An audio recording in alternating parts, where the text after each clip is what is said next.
नमस्कार, स्वागत है आप सभी का एक बार फिर से हमारे इस YouTube चैनल पर। चलिए जानते हैं आज की सबसे बड़ी महत्वपूर्ण और काम की खबरें। उससे पहले अगर आपने अभी तक इस वीडियो को लाइक नहीं किया तो लाइक जरूर कर दें, साथ ही इस चैनल को सब्सक्राइब कर दें।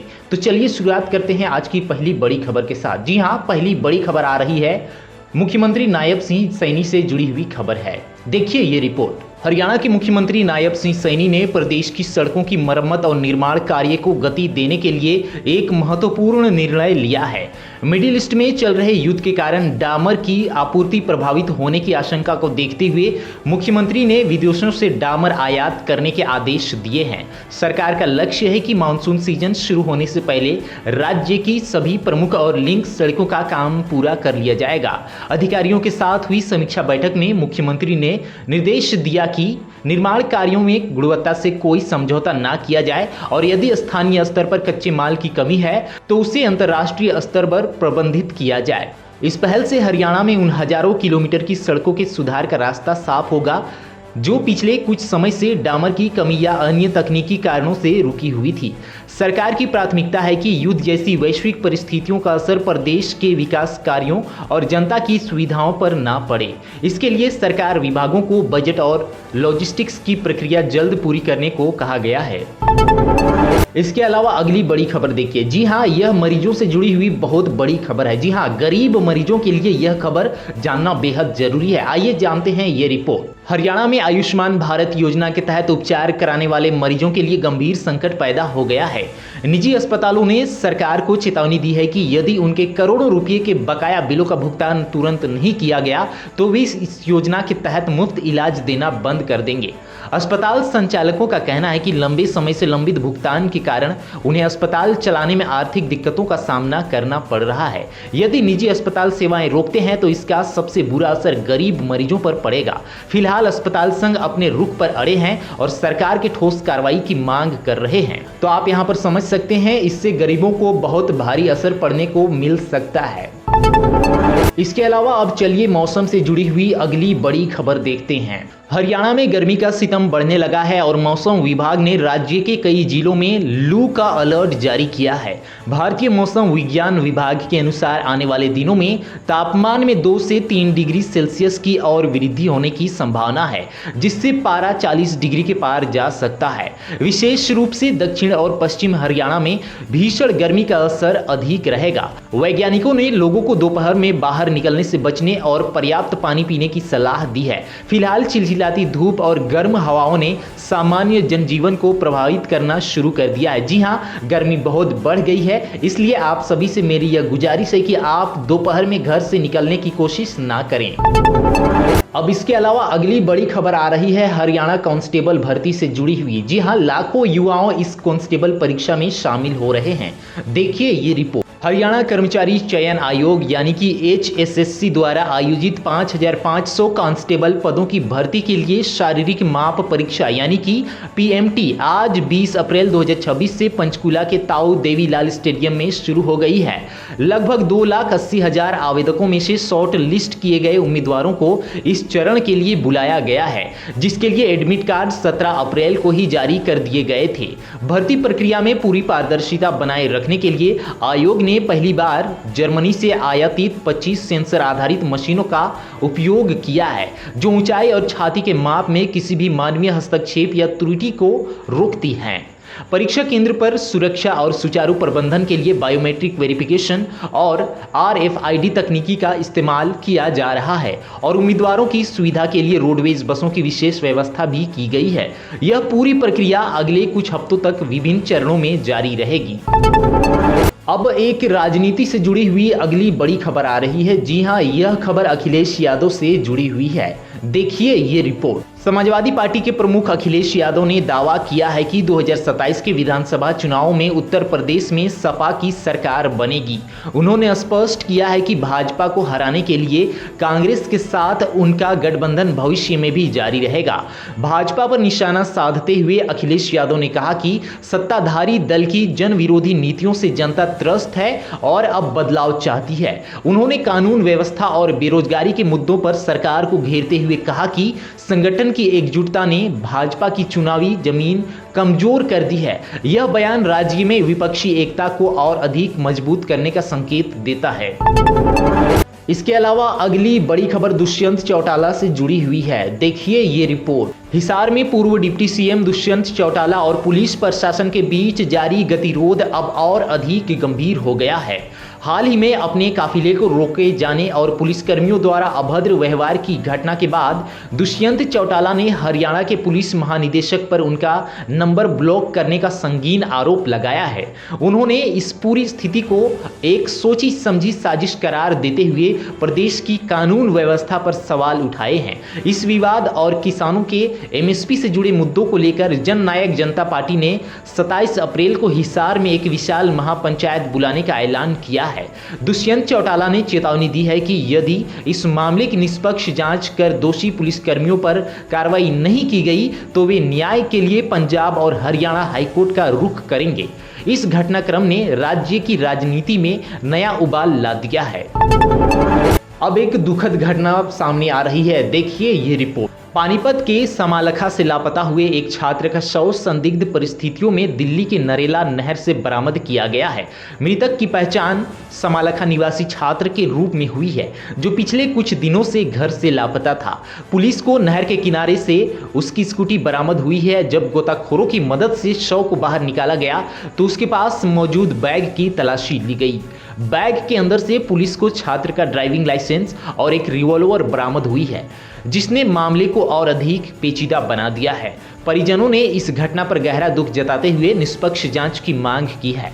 पुलिस अब इस गुत्थी को सुलझाने में जुटी है कि छात्र के पास हथियार कहां से आया और यह आत्महत्या का मामला है या इसके पीछे कोई गहरी साजिश है। शव को पोस्टमार्टम के लिए भेजकर पुलिस ने जांच तेज कर दी है। इसके अलावा अगली बड़ी खबर आ रही है सड़क हादसे से जुड़ी हुई। जी हां, सड़क हादसे से फिलहाल बहुत से लोगों ने अपनी जान गंवा चुकी है। देखिए ये रिपोर्ट। फरीदाबाद के पाली रोड पर एक बेहद दर्दनाक हादसा हुआ है, जहां एक अनियंत्रित कंटेनर ने बाइक सवार एक ही परिवार के 3 सदस्यों को कुचल दिया। इस भीषण टक्कर में पति पत्नी और उनके मासूम बच्चे की मौके पर ही मौत हो गई। प्रत्यक्षदर्शियों के अनुसार कंटेनर की रफ्तार इतनी तेज थी कि बाइक सवारों को संभलने का मौका नहीं मिला और वे वाहन के टायर के नीचे आ गए। हादसे के बाद चालक कंटेनर छोड़कर मौके से फरार हो गया।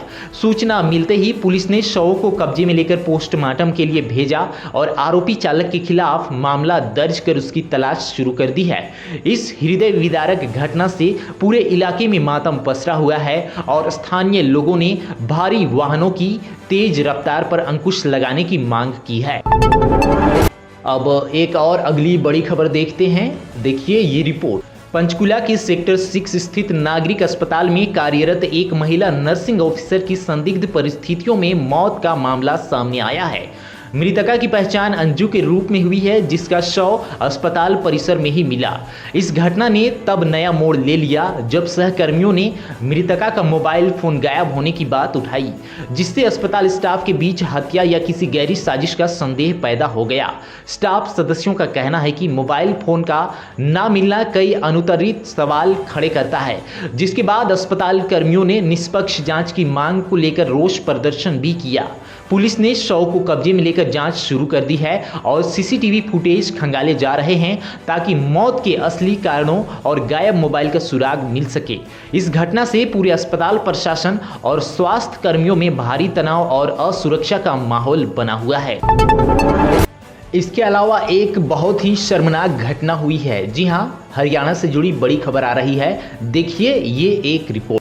रोहतक के गरनावठी गांव में एक बेहद सनसनीखेज मामला सामने आया है, जहां एक व्यक्ति ने अपनी ही छोटी बहू यानी कि छोटे भाई की पत्नी की गोली मारकर हत्या कर दी। वारदात की वजह जानकर हर कोई हैरान है। बताया जा रहा है कि एक शादी समारोह के दौरान बहू का डांस करना जेठ को इतना नागवार गुजरा कि उसने इस खौफनाक कदम को अंजाम दे दिया। आरोपी जेठ ने अपनी मर्यादा और परिवार की प्रतिष्ठा का हवाला देते हुए पहले विवाद किया और फिर तैश में आकर फायरिंग कर दी, जिससे महिला की मौके पर ही मौत हो गई। पुलिस ने सूचना मिलते ही मौके पर पहुंचकर जांच शुरू की और शव को पोस्टमार्टम के लिए भिजवाया। आरोपी वारदात के बाद से फरार बताया जा रहा है, जिसकी गिरफ्तारी के लिए पुलिस की टीमें छापेमारी कर रही हैं। इस घटना ने गांव में मातम और दहशत फैला दी है। पुलिस परिजनों के बयान दर्ज कर मामले की गहराई से तफ्तीश कर रही है ताकि हत्या के पीछे की असल कड़ियों को पूरी तरह स्पष्ट किया जा सके। इसके अलावा एक और बड़ी हत्या की खबर सामने आ रही है। जी हां, देखिए ये रिपोर्ट। कैथल के प्योदा गांव में खेतों के रास्ते के विवाद को लेकर एक व्यक्ति की गोली मारकर हत्या करने का मामला सामने आया है।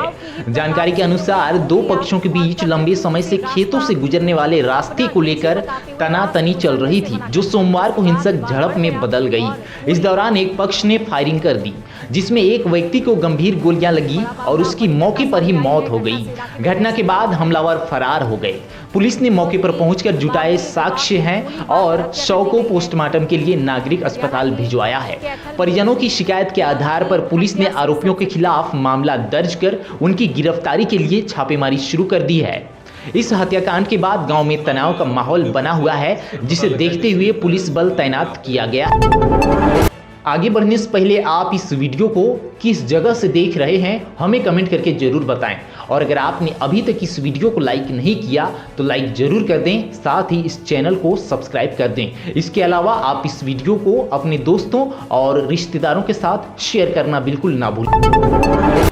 इसके अलावा गरीबों के लिए बिजली भुगतान से जुड़ी बहुत बड़ी खबर आ रही है। जी हां, देखिए ये रिपोर्ट।